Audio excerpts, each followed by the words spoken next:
Bonjour à tous, dans cette vidéo je vais vous présenter le montage d'une araignée.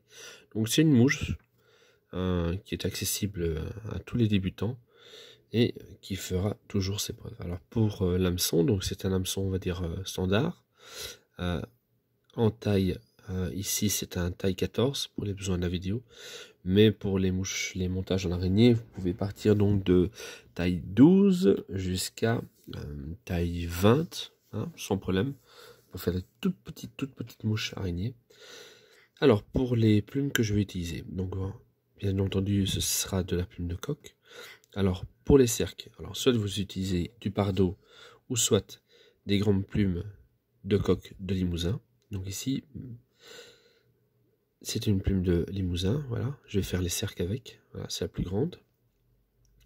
Avec des petites plumes comme celle-ci, on va les utiliser pour faire le montage de ma collerette, voilà, elle n'est pas très grande, mais vous allez voir ça suffit largement. Et au niveau de la soie de montage, là on va partir sur quelque chose de différent, on va partir donc sur de la soie floche, mais alors de la soie naturelle, et c'est la soie de Chambord, voilà, de la marque Chambord. Donc c'est une soie naturelle en 8-0, voilà, de couleur jaune, comme on le voit, elle a vraiment un très beau jaune et un beau reflet. Et on va regarder un peu comment peut-on faire, pardon, des montages avec de la soie floche, qui est un peu trop souvent boudée par les débutants, car trop fragile. Alors, pour vous montrer, voilà, j'ai exprès pris un porte-bobine à 2 € du commerce, pour vous montrer qu'avec des soies comme ça, et des porte-bobines pareils, on peut facilement faire du bon travail. Alors je rappelle, c'est une vidéo qui est adressée aux débutants. Alors le montage de base, on commence toujours pareil. On relève à 45 degrés de façon à ce que la soie pose à chaque tour au-dessus. Voilà. Avant d'arriver sur la fin, je vais couper l'excédent de mon fil. Hop, comme ceci.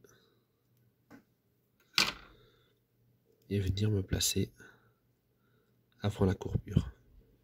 Alors ce qu'on va faire maintenant, c'est que on va éliminer ce plat pour la fixation de nos cercles. Donc ce qu'on va faire, c'est qu'on va twister, donc faire tourner notre porte-bobine, voilà, pour obtenir un fil, un vrai fil. Pour les cercles, donc je vais prélever quelques fibres, voilà, donc ici, tout ça, tout ce qui est là, hop, vous arrachez rapidement. Si vous arrachez doucement, ça n'ira pas.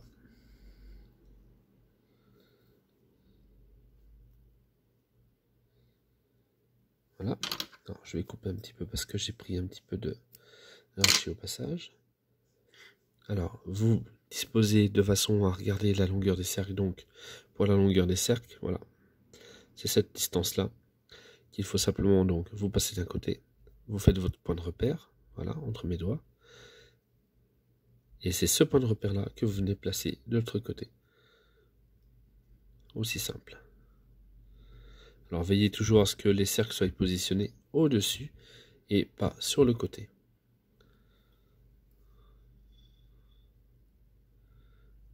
Alors je vais tout de suite avancer. Alors comme ce sont des cercles pris sur une plume de Limousin, forcément les cercles sont beaucoup plus courts, donc je n'ai pas eu besoin de couper. Maintenant, quand je vais arriver ici, je vais passer en dessous de mes cercles de façon à les relever. Voilà, comme ceci, une fois, deux fois, et alors vous les aidez un petit peu, et là vous repassez au-dessus. Alors maintenant, ce qu'on va faire, c'est qu'on va donc dévriller notre soie, qu'on a vrillé tout à l'heure, de façon à récupérer donc notre soie floche, qui soit toute plate, pour réaliser le corps. Voilà.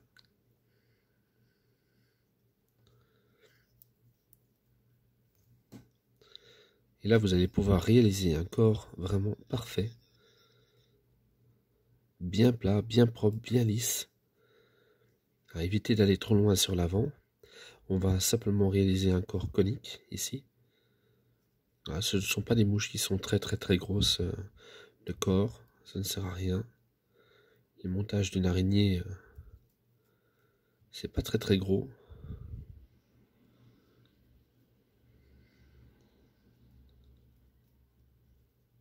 C'est vraiment des montages de base au même titre que le Palmer, mais qui sont trop délaissés, je trouve.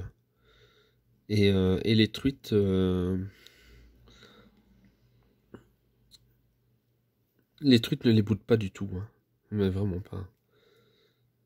Je dirais même que sur des parcours qui sont surpêchés où le montage araignée n'est plus fort utilisé, c'est intéressant de réutiliser des anciens montages.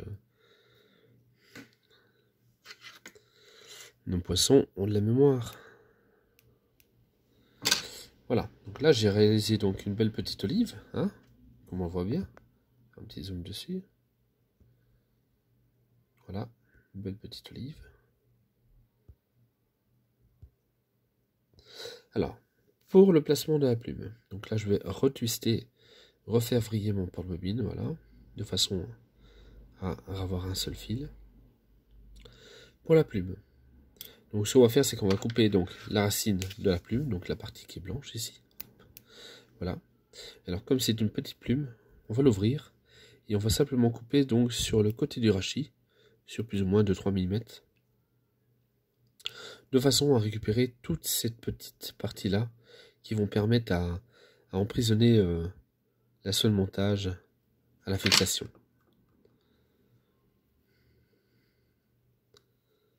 Alors pensez toujours à remonter votre porte-bobine pour fixer vos plumes.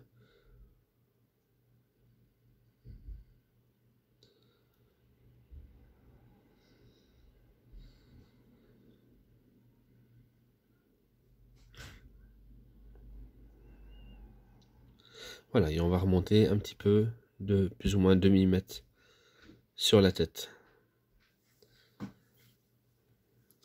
Surtout ne vous trompez pas entre l'endroit et l'envers, hein. Ici, moi, l'endroit est de ce côté-ci. Je vais effectuer un petit mouvement qui va me permettre à ce que la plume puisse tourner. Donc, comme ceci.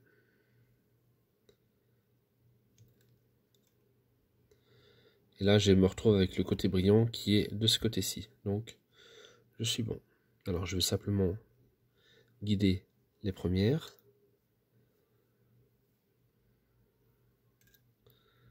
Voilà, sous le premier tour.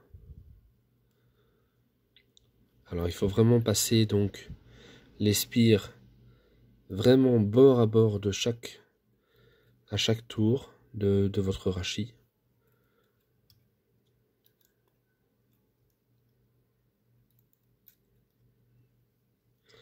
Et une fois que je suis arrivé en position haute, et juste derrière l'œillet, je vais bloquer par 2 tours et mon troisième un peu plus serré.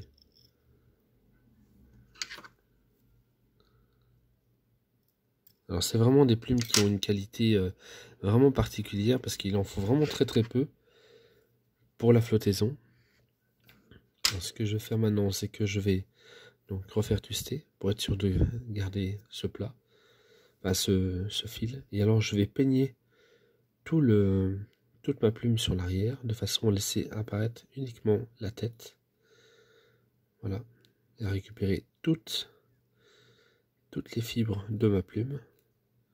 Et je vais réaliser ma petite tête.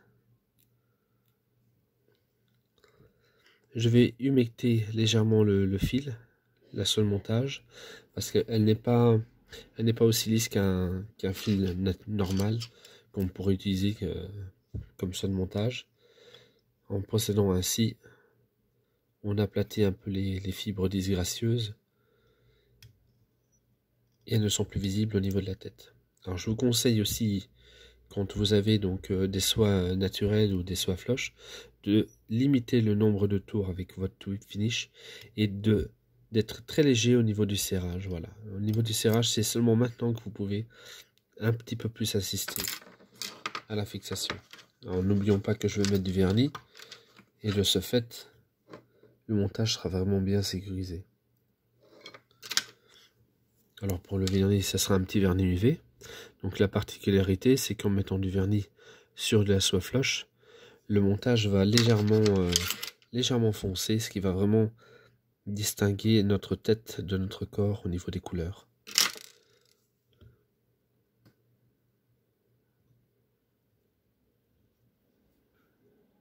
Alors vous attendez pas à ce que ça devienne marron. Voilà, comme ceci. Alors si jamais vous avez la crainte d'avoir bouché votre œillet, soit vous prenez une plume, ou soit vous utilisez un petit fil de cuivre, ici, hop, voilà, directement dans l'œillet. Voilà, vous le faites passer une fois ou deux, hop, et vous êtes tranquille.